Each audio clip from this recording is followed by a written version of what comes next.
We just witnessed the heartbreak against the 49ers that cost us a key starter, but do not, I repeat, do not, let that distract you from the absolute war we are about to wage on Detroit.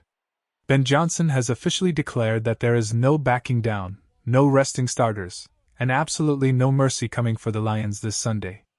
The playoffs are here, the stakes have never been higher, and we need to talk about why this team is suddenly terrifyingly dangerous. What is going on, everyone? Welcome back to the show. Listen, if you want this team to walk into Detroit, smash the Lions, and secure that number 2 seed heading into the postseason, do me a massive favor right now. Smash that like button, subscribe to the channel, and turn on those notifications. We are building an army here, and I need every single one of you with me. I'm going to be honest with you. I am still buzzing from that Sunday night football clash. Yes, we took the loss to San Francisco, but that felt like a heavyweight title fight. That felt like the NFC Championship game preview. But as we turn the page to Week 18, we have to deal with some heavy news. You never want to see a player go down, especially not when we are this close to the promised land. We lost a key piece of the puzzle, and it looks like he is done for the year. I'm going to break down exactly what that means for our defense, who the next man up is, and why the replacement might actually be the secret weapon we didn't know we needed. But before we get into the injury report, I have to ask you, after seeing this team go toe-to-toe with the 49ers, do you genuinely believe there is any team in the NFC that we cannot beat when we are playing our best football? Because I don't. Let's rip the Band-Aid off. The news we all feared has effectively been confirmed. Linebacker Noah Sewell is out. If you were watching the game against the Niners, you saw it happen, and you knew immediately. It was one of those non-contact plays that just makes your stomach turn. You saw the ripple in the calf, you saw him grab the back of the ankle, and you saw the cart come out. It is the absolute worst part of this sport. Reports coming from the insiders like Ian Rappaport are confirming that it is believed to be a torn Achilles. He's going for the MRI to get the final word, but let's be real, the writing is on the wall. Noah is done for the season. And you have to feel gutted for the kid. This was his 3rd year, the year he finally started to put it all together. He's dealt with injuries his first 2 seasons, he battled his way into the starting lineup, and he was finally looking like a staple of this defense. And the timing? You literally cannot write a more tragic script. We are heading into Week 18 against the Detroit Lions. He was days away from lining up across from his brother, Penei Sewell. The Sewell Bowl was set to happen with playoff seeding on the line, and now it's gone. It is heartbreaking. From a business standpoint, this is tricky too. Next year is the final year of his rookie deal. This is an injury that eats into next season. It's a massive blow. He wasn't perfect, he wasn't a coverage god by any means, but he was a thumper. He was solid against the run. He had 59 tackles, a forced fumble, and he brought a physicality that we are going to miss. I want to wish him nothing but the best in his recovery because that is a long, lonely road back, and he deserves our respect. But, as the old saying goes, when one door closes, another one kicks itself wide open. And the man kicking that door down is DeMarco Jackson. Now, this is where things get interesting. According to the snap counts against San Francisco, DeMarco Jackson didn't play. 0 defensive snaps. And frankly, I am scratching my head at that decision by Dennis Allen and the staff. We are talking about a guy who was the NFC Defensive Player of the Week recently. We are talking about a guy who came over from the Saints, a guy Dennis Allen knows intimately, and has been absolute dynamite when he gets on the field. Let's look at the resume. DeMarco Jackson was picked up right before Week 1. He was supposed to be a special teams ace.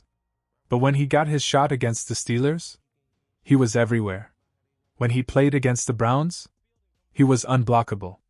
41 total tackles. 16 solo. 1 interception. 3 pass deflections. 2 tackles for loss. A sack. A fumble recovery. The man is a statsheet stuffer. He is an energy vampire in the best way possible. He just drains the life out of opposing offenses. In my personal opinion, and this isn't a knock on Noah, but Jackson has shown flashes of a higher ceiling in coverage. He has that sideline-to-sideline speed that you desperately need against these modern offenses. It was shocking to see him ride the bench against the Niners, especially when we were struggling to stop that high-powered offense. But make no mistake, he is the guy now. With TJ Edwards and Tremaine Edmonds locking down the other spots, Jackson steps into that third linebacker role. We run a lot of three linebacker sets. We need him to be that NFC Defensive Player of the Week version of himself. The playoffs are a different beast, and we need Jackson to bring that savage energy immediately. This leads me to the big question, and I want to see your answers down in the comments section right now.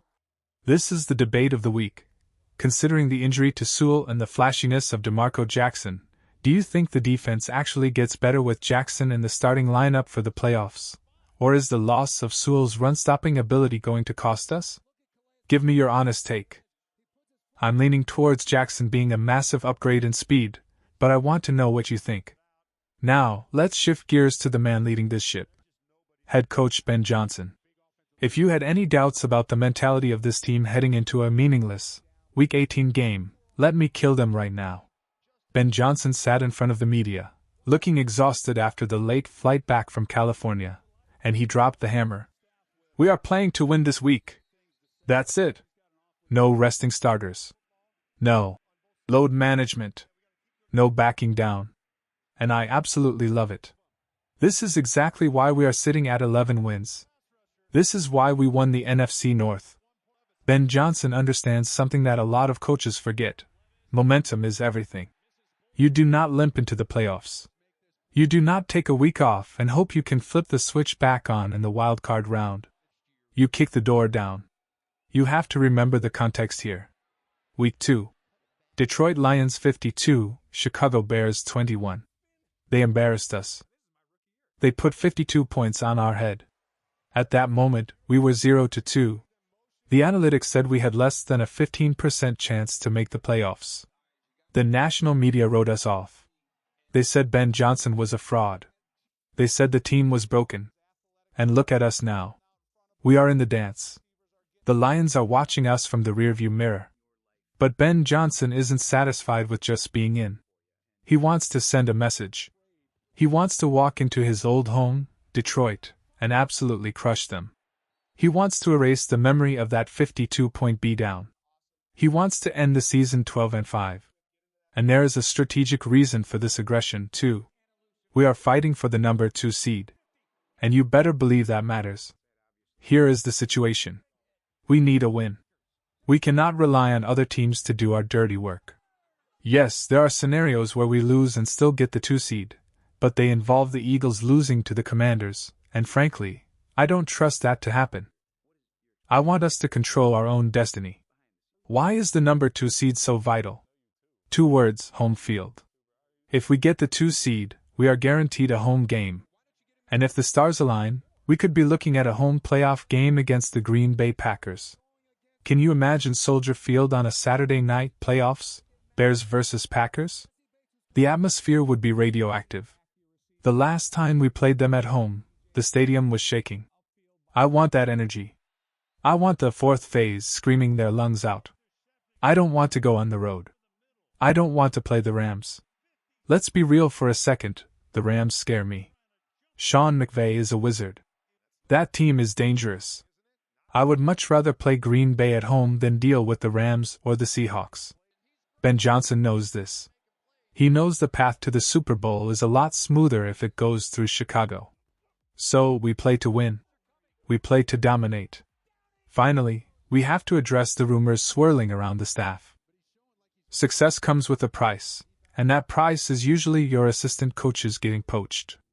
There are heavy reports coming from Jonathan Jones and other insiders that the Detroit Lions, yes, the team we are about to play, are eyeing our quarterback's coach, J.T. Barrett, for their offensive coordinator position. Apparently, Dan Campbell is looking for a new play caller, and he wants to dip back into the Ben Johnson coaching tree. It makes sense. Look at what J.T. Barrett has done with Caleb Williams this year. Caleb has been a revelation. In 16 games, he has shattered his personal bests. Over 3,700 passing yards. 25 touchdowns. Only 6 interceptions. He is 8th in the NFL in yards, tied for 7th in touchdowns, and protects the ball better than almost anyone. He is less than 300 yards away from being the first 4,000-yard passer in Bears history. He is knocking on the door of Eric Kramer's single-season record. That growth doesn't happen by accident. That is coaching. That is J.T. Barrett. And it would be a massive blow to lose him, especially to a division rival. But that is a problem for the offseason. Right now, J.T., Ben, Caleb, and the rest of this squad have one singular focus: destroying Detroit. We are entering the final week of the regular season with 11 wins, a franchise quarterback playing out of his mind, a defense that finds new heroes every week, and a coach who refuses to take his foot off the gas. The 49ers' loss was a stumble, not a fall. We are getting back up. We are dusting ourselves off. And we are going to Detroit to remind the entire NFC that the road to the Super Bowl goes through us. I need you guys to stay locked in. Check the links in the description, support the channel, and let's get ready for war. Thank you so much for tuning in. I will see you guys in the post-game. Until then, stay passionate, stay loud, and let's go get this win.